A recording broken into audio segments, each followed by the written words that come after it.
Film की शुरुआत होती है तो हमें एक अमेरिकन ड्रिलिंग कंपनी दिखाई जाती है। कंट्रोल रूम में बैठे कुछ लोग सीसीटीवी फुटेज से देखते हैं कि जहां पर इन्होंने ड्रिलिंग की है वहां से बड़े ही अजीब से जानवर बाहर निकल रहे हैं। हैरानी की बात ये थी कि इतनी गहराई में कोई जानवर नहीं होते। एक वर्कर खुद ये देखने जाता है मगर वो राक्षस जमीन की गहराई से बाहर आ चुके थे। वो अचानक वहाँ काम करने वाले लोगों पर हमला करते हैं और उन्हें बुरी तरह से मार देते हैं। ये राक्षस करोड़ों की तादाद में थे। देखते ही देखते ये पूरी दुनिया पर हमला कर देते हैं। ये उड़ सकते थे, बड़े थे और शक्तिशाली भी।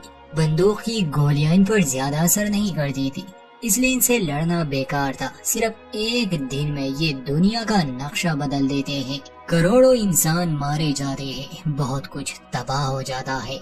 दिन के खत्म होते ही ये राक्षस वापस से जमीन की गहराइयों में चले गए, मगर इन्होंने इतनी तबाही कर ली थी जितना इंसान सोच भी नहीं सकता था।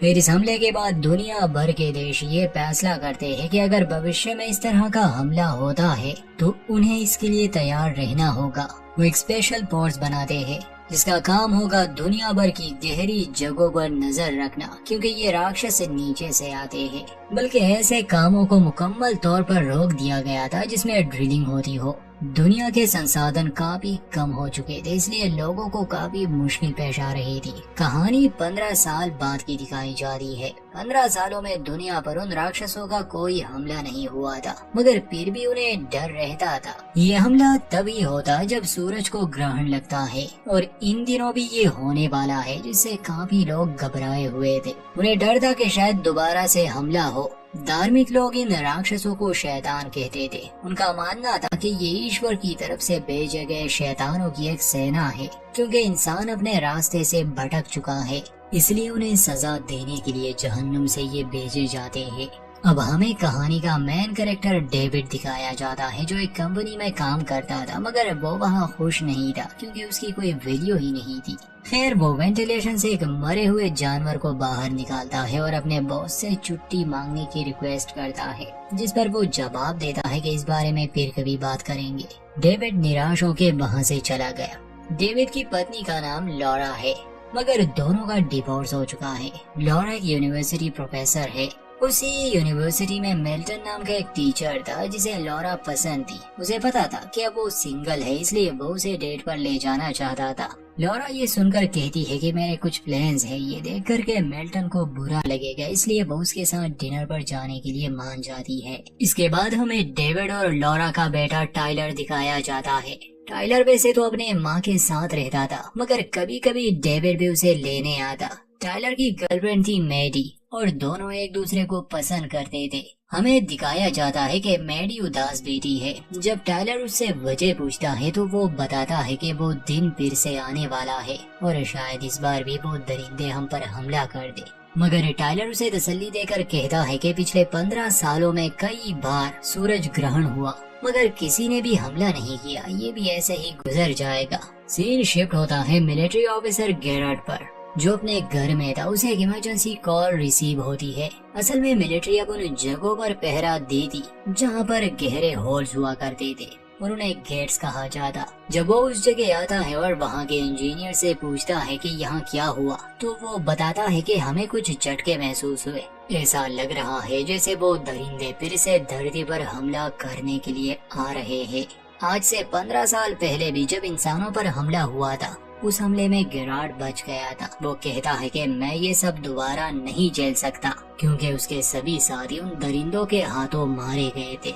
गेरार्ड किसी तरह बच गया था। गेरार्ड खुद वहाँ के मशीनों को चेक करने लगा कि शायद इनमें कोई खराबी हो। दूसरी तरफ डेविड जाता है अपनी एक्स वाइफ लॉरा के घर, क्योंकि इस वीकेंड टाइलर उसके साथ रहने वाला था। खैर, दोनों की थोड़ी बहस भी हो जाती है, मगर टाइलर को लिए डेविड अपने घर आ जाता है।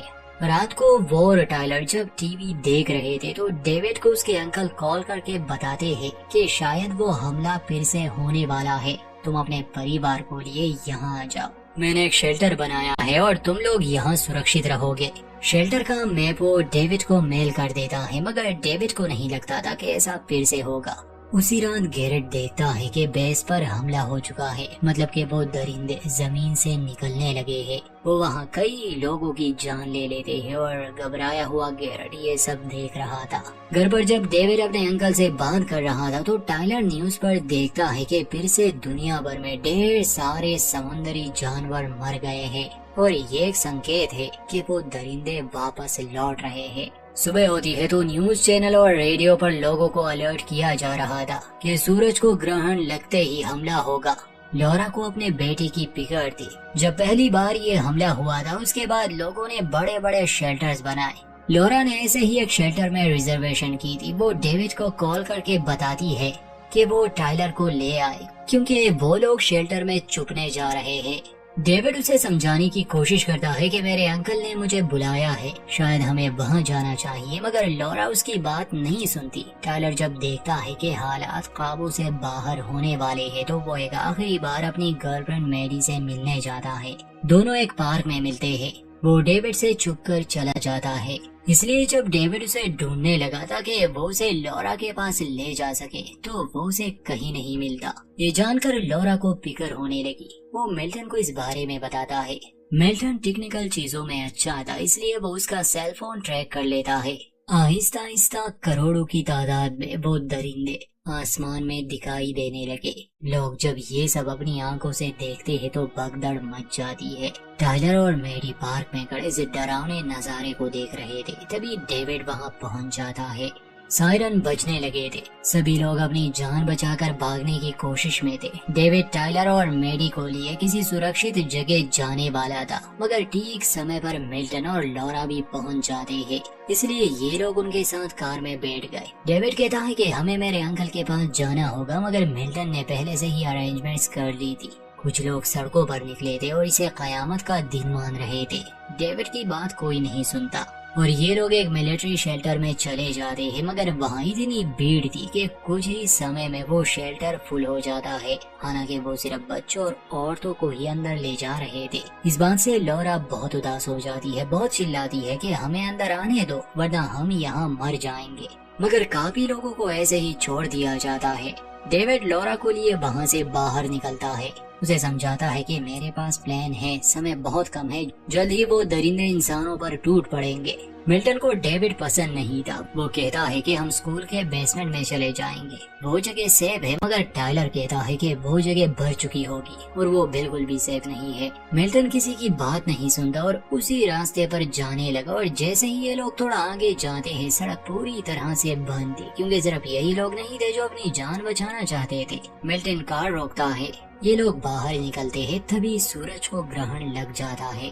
ऐसा होते ही ये दरिंदे इंसानों पर हमला करने लगे। ये देखकर डेविड जल्दी से गाड़ी की ओर भागने लगा। कहता है कि मैं ड्राइव करूंगा, मगर उसका और मिल्टन का झगड़ा हो जाता है। मिल्टन कहता है कि ये मेरी कार है और सिर्फ मैं ही ड्राइव करूंगा। तभी एक नरबख्शी आकर उसे उड़ा ले जाता है। ये देखकर डेविड सभी को जल्दी कार में बैठने के लिए कहता है। वो कहता है कि किसी तरह हमें शहर से निकलना होगा। एक कैनाल के रास्ते डेविड सभी को सुरक्षित निकालना चाहता था, मगर फ्यूल कम होने की सूरत में कहीं ना कहीं ने तो रुकना ही पड़ेगा और अगर ये रुके तो मारे जाएंगे। पूरी दुनिया में तबाही का एक मंजर था। वो नरबख्शी हर चीज को बर्बाद कर रहे थे। मैडी पूछती है कि आखिर हमने ऐसा क्या किया है, क्या सच में ये ईश्वर की तरफ से आए हैं। इस पर लौरा समझाती है कि बहुत से लोग ये मानते हैं कि ये नरक के शैतान है और इंसानों को सजा देने के लिए सिर्फ एक दिन के लिए धरती पर आते हैं। ये हमसे भी पहले यहाँ रहते हैं। कुछ देर बाद डेविड कार को रोक देता है क्योंकि फ्यूल खत्म हो चुका था और इन्हें गाड़ी बदलनी थी। वो बाकी सबको कार में रहने के लिए कहता है। खुद बाहर जाता है, मगर देखता है कि गाड़ियों में इंसानों की लाशें हैं। जब उसे खाली कार मिल गई तो वो उसमें बैठ गया, मगर उस कार का ड्राइवर पिछली सीट पर छुपा हुआ था। वो डेविड को इशारा करता है कि एक दरिंदा वहाँ इंसानी लाशों को खा रहा है। वो उनके पास से गुजरता है, मगर खुशकिस्मती से वो उन्हें देख नहीं पाता। डेविड आहिस्ता से गाड़ी को रिवर्स ले जाता है और अपने परिवार को उसमें बिठा देता है। अब जैसे ही ये लोग वहाँ से निकलने वाले थे, उस दरिंदे को पता चल जाता है। वो बुजुर्ग आदमी जो इस कार में पहले से ही मौजूद था। इन लोगों को बचाने के लिए वो हाथ में नमक लेता है और उस दरिंदे पर छिड़कने लगा, मगर उसे कुछ नहीं होता और वो उस आदमी को मार देता है। ये देखकर डेविड तो वहाँ से गाड़ी भगा देता है। किसी तरह ये लोग उस चीज से बच गए, मगर हमें ये दिखाया जाता है कि हजारों की तादाद में ये शैतान पूरे शहर में फैल गए हैं। कुछ घंटे बाद डेविड अपने परिवार को लिए अंकल टेड के शेल्टर में पहुंच जाता है। वो उसे आवाजें देते हैं, दरवाजे पर नॉक करते हैं, मगर टेड यानी उनके अंकल दरवाजा नहीं खोल रहे थे। अंदर शेल्टर में हमें दिखाया जाता है कि कॉर्पोरल गैरेट यहाँ भाग आया है। उसने टेड के सर पर बंदूक रखी है क्योंकि वो नहीं चाहता कि कोई और भी अंदर आए। बाहर डेविड और बाकी सब जब ये देखते हैं कि वो दरिंदे इनका पीछा करते हुए यहाँ तक पहुँच गए हैं, उन्हें बचाने के लिए डेविड को कुछ तो करना था। इसलिए वो एक खिड़की को तोड़ने लगा, मगर इससे वो अंदर नहीं जा सकते थे। तभी टेड दरवाजा खोलता है, सभी को अंदर आने के लिए कहता है। ये लोग सुरक्षित वहाँ पहुँच गए। टेड माफी मांगता है कि देर हो गई। यहाँ टेड अपनी पत्नी स्टेला के साथ था। वो गैरेट के बारे में बताता है कि ये भी यहाँ हमारे साथ ही रहेगा। गैरेट डेविड से कहता है कि मैं स्पेशल फोर्स से हूँ, मैं अपने यूनिट से बिछड़ गया था। टेड मेरे पिता के दोस्त थे, इसलिए मैं इस जगह के बारे में जानता हूँ। फिर उसके पास गन देकर डेविड को कुछ शक तो होने लगा, मगर टेड सबसे कहता है कि चलो खाना खा ले। बाहर वो दरिंदे अंदर आने की कोशिश कर रहे थे, मगर ये जगह काफी सिक्योर बनाई गई थी।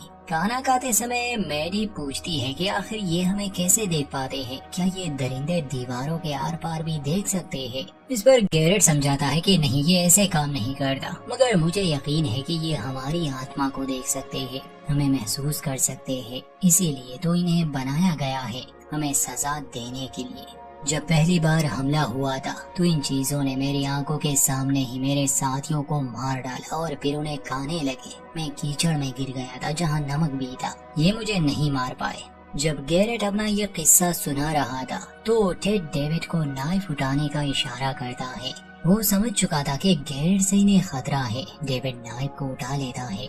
ठीक उसी समय एक सांप जैसा क्रिएचर इस शेल्टर में दाखिल हो गया। डेविड पत्ते खेलने की बात करता है ताकि वो किसी तरह गैरेट से बंदूक छीन सके, मगर गैरेट तुरंत ही उसकी चाल समझ जाता है।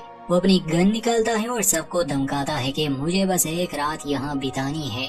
डेविड उसे शांत करने में लगा था। तभी टाइलर भी उससे गन छीनने की कोशिश करता है, मगर गैरेट उसे दूर फेंक देता है। अचानक से मैडी कहती है कि खामोश रहो सब। उन दरिंदों की आवाजें बंद हो गई। इससे पहले वो बाहर थे और अंदर आने की कोशिश कर रहे थे। सभी लोग शांत हो जाते हैं और तभी स्टेला पर वही सांप जैसा क्रिएचर हमला कर देता है। टेड उस क्रिएचर पर नमक डालने की कोशिश करता है, मगर उससे वो नहीं मरता। डेविड को गन मिल चुकी थी। वो गोली चलाता है, मगर बार बार वो उसे मिस कर रहा था। और जैसे ही वो डेविड पर हमला करने के लिए बढ़ता है, मैडी एक नाइफ से उस क्रिएचर का सर काट देती है। इसके बाद ये लोग गैरेट को एक चेयर से बांध देते हैं। स्टेला अब जख्मी हो चुकी थी और बाहर एक विशाल दरिंदा दरवाजे को तोड़ने की कोशिश कर रहा था। डेविड फैसला करता है कि हमें यहाँ से निकलना होगा, मगर टेड इसके लिए तैयार नहीं था कि स्टेला जख्मी है, ये यहाँ से नहीं जा सकती। तभी गैरेट सबको ये आइडिया देता है कि जब मैं यहाँ आया था मेरे पास गाड़ी थी जिसकी टैंकी फुल है। मैं तुम सबको एक सुरक्षित जगह ले जा सकता हूँ। हम उस जगह जाएंगे जहाँ से ये राक्षस आए थे, मतलब कि वो गेट, क्योंकि अभी ये वहाँ पर नहीं है। वहाँ हमारे लिए सुरक्षित कमरे बनाए गए थे। डेविड पूछता है कि तुमने ये सब पहले क्यों नहीं बताया, तो गैरेट जवाब देता है कि किसी ने मुझे बोलने का मौका ही नहीं दिया। डेविड टेड से कहता है कि शायद वहाँ स्टेला का इलाज भी हो सके। ये लोग मान जाते हैं और शेल्टर के दूसरे रास्ते से निकल जाते हैं। रात का समय था। रास्ते में इन्हें एक मरा हुआ क्रिएचर भी मिलता है। मैडी उसके करीब जाती है तो एक टेंटिकल उसे पैर से पकड़कर खींचने लगा, मगर डेविड उसे बचा लेता है। हम देखते हैं कि गैरेट के हाथ पर भी जख्म का निशान है जो उसने बाकी सबसे छुपाया है। उसे जरूर किसी क्रिएचर ने काटा होगा। अगले दिन ये उसी गाड़ी तक पहुंच जाते हैं, मगर स्टेला बदल रही थी। वो उन राक्षसों जैसे बन रही थी। वो उनसे गन छीन लेती है और खुद को मारने की कोशिश करती है, मगर टेड उसे रोकता है, जिस पर स्टेला टेड की ओर गन तान लेती है। इतने में पहाड़ों से सैकड़ों की तादाद में दरिंदे इस ओर भागने लगे। गैरेट कार को स्टार्ट करता है। डेविड टेड को लेता है क्योंकि अब स्टेला नहीं बच सकती थी। उसे वहीं छोड़कर ये लोग वहाँ से भाग जाते हैं और स्टेला को वो दरिंदे खा जाते हैं। बेस पर पहुंचकर इन्हें कोई भी नजर नहीं आता, जिससे सभी लोग यहाँ से जा चुके हो। फिर ये लोग उसी इमारत के अंदर आते हैं। गैरेट डेविड से कहता है कि हम जानते हैं इन क्रिएचर्स की कमजोरी नमक है, इसलिए हमने यहाँ ढेर सारा नमक स्टोर किया हुआ है। हमें किसी तरह वो बस इन राक्षसों पर छिड़कना है। अगर वो अंदर आने की कोशिश करेंगे तो हमारे पास और कोई रास्ता नहीं। चलते चलते लॉरा देखती है कि टेड की पीठ जख्मी है। वो लोग उसका इलाज करने लगे। गैरेट उन्हें एक बुलेट प्रूफ रूम में ले जाना चाहता था, मगर रास्ते में एक म्यूटेटेड इंसान इन पर हमला कर देता है, जिसे सब मिलकर मारने में तो कामयाब हुए, मगर अब वहाँ और भी हमला करने के लिए बढ़ रहे थे क्योंकि ये जगह उनसे भरी हुई थी। गैरेट खुद को उस ब्लास्ट रूम में बंद कर देता है और बाकी सबको बाहर मरने के लिए छोड़ देता है। उसके पास वैक्सीन भी थी जिसे वो लगा लेता है। डेविड सबसे कहता है कि मैं यहाँ के पाइप सिस्टम में बदलाव करने वाला हूँ, उसी से हम बच सकते हैं। डेविड अकेले ही उस कंट्रोल रूम में जाता है। बिल्डिंग के सारे पानी में वो नमक मिला देता है, मगर उसके बाकी लोगों पर वहाँ हमला हो चुका था। उन्हें बचाने के लिए टेड आगे आता है, मगर वो भी मारा गया। तभी डेविड पानी को छोड़ देता है जिससे वो शैतान मरने लगे। कुछ देर बाद वहाँ इन्फेक्टेड गैरेट आता है जो टाइलर के कंधे को शूट करता है और बाकी सबको भी मारने वाला था क्योंकि वो खुद भी नहीं बच सकता था, मगर इससे पहले कि वो सबको मार दे। डेविड मदद के लिए पहुंच जाता है और एक बड़ा ही खतरनाक क्रिएचर वहां आकर गैरेट को निगल लेता है। ये लोग उससे बचने के लिए नमक का एक साइलेंडर फेंक देते हैं, जिससे उसका तो किस्सा खत्म हुआ। बाद में ये लोग टाइलर का इलाज करते हैं और अगली सुबह जब ये निकलते हैं तो दुनिया का नक्शा बदल चुका था। आधे से भी ज्यादा इंसान खत्म हो चुके थे और यहीं पर इस फिल्म का दी एंड।